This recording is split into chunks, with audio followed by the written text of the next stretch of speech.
Good. I think I'm on now. I'm working with a new machine. Yes, and I'm not sure exactly what's going on here. Okay, I'll try to make this. I did make this video once before, but it didn't come up. Didn't work. Okay, what we're doing, of course, is the reflection for the 25th Sunday in Ordinary Time, September the 21st. I'd like to start with the Gospel, really the very last line of the third reading. Thus the last will be first and the first will be last.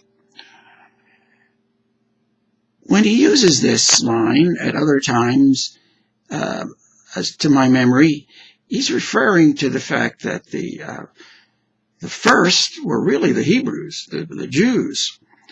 And because they are not accepting Jesus now as the Messiah, the Gentiles, in some cases, he's referring to others, or the prostitutes and tax collectors, they being the last, because now they're the ones following the Messiah, and the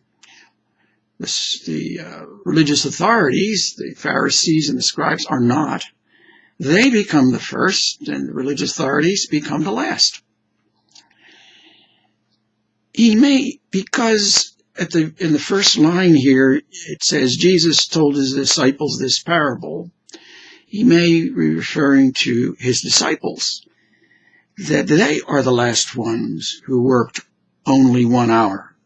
They're the ones who just came to the Lord's work.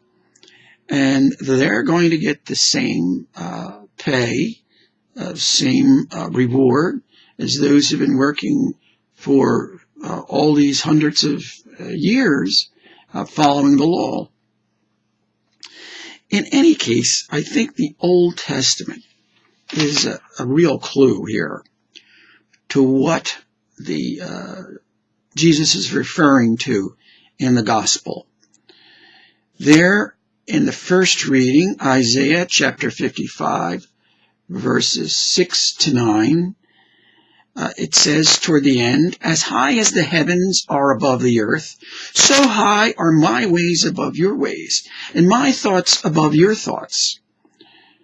In other words, God sees far more than we humans do. He's perfect.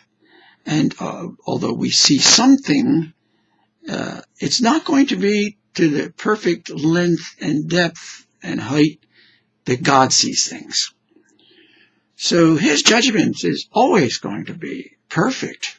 And ours, because our limited vision of what's out there, we are going to make judgments with far less capacity to weigh every particular thing as it should be seen, and as it is, our judgment is far less, worth far less than God's. Going down to the psalm response, just choosing lines here and there. In the first verse, the first paragraph of verses, his greatness is unsearchable in the last line. That reflects that first reading. He's way beyond us. Then the next set of verses, the last 2 lines. The Lord is good to all and compassionate toward all his works. You could always trust in the Lord's judgment. He is gracious and kind and loving. Then down to the next set of the next lines. The Lord is just in all his ways and holy in all his works. The Lord is magnificent. He's awesome. He's spectacular. This is the Lord. Now, going down to the reading from the Philippians, the second reading. Chapter 1, verses 20c to 24, then 27a. The line that says, for to me, life is Christ, and death is gain. They're the 2 things he's weighing here. The first part, for to me, life in the flesh, is Christ. Whatever I do in this world is Christ living in me. And it's promoting Christ. It's making the reign of God grow in this world.